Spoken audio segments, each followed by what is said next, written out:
High in the western Himalayas, where forests give way to scattered boulders and the mountains breathe cold morning air, a faint, sharp call rises from the rocks. It belongs to a creature so small, so easily overlooked, that many who travel these valleys never know it is here. Yet it has lived in these mountains for thousands of years, enduring winters, storms, and predators far larger than itself. This is the Royle's Pika. From the pine and fir forests of Kaghon and Sawat, to the oak-clad slopes of Neelam and Astor, and further east into the highlands of Kashmir and northern India, the Royle's Pika makes its home between 2,500 and 4,500 meters. Here, in a maze of rocks and crevices, it has carved out a life among shadows and stone. Barely the length of a human hand, this small mammal is a member of the rabbit family, though you would never guess it at first glance. It has rounded ears, a compact, tailless body, and dense grey-brown fur that blends perfectly with the mountain stones. With bright, watchful eyes and a nose that never stops twitching, the Pika is always listening, always alert. For in these mountains, danger comes swiftly. As dawn spreads across the ridges, the Pika emerges cautiously from its crevice. It pauses to test the air, scanning every shadow. Only when it is sure the world is safe does its day truly begin. Royle's Pika is a strict herbivore. It feeds on alpine grasses, delicate wildflowers, young shoots, and the fresh greenery that pushes through the stones each spring. But unlike many of its relatives, it does far more than simply eat. It collects.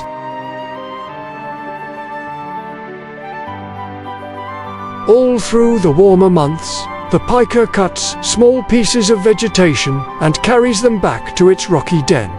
With careful precision, it spreads the plants across sunlit stones, allowing them to dry in the mountain air.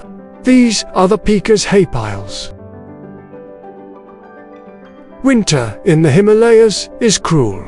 Snow can bury entire forests for weeks at a time, sealing food beneath layers of ice. But the Royle's Pika does not hibernate. It must remain awake, active, and alert through the coldest months. And so, during these harsh days, it relies entirely on the modest bundles of dried plants it gathered in summer. In a world of giants, eagles, foxes, martens, and stoats, this tiny creature survives through patience, memory, and meticulous preparation. Though mostly solitary, Royle's Pikas often live in loose colonies, each individual holding a small territory around the rocks it calls home. They communicate through sharp calls, high-pitched warnings that echo between boulders whenever a threat appears. A single alarm can ripple across an entire slope, sending Pikas diving instantly into the safety of their crevices.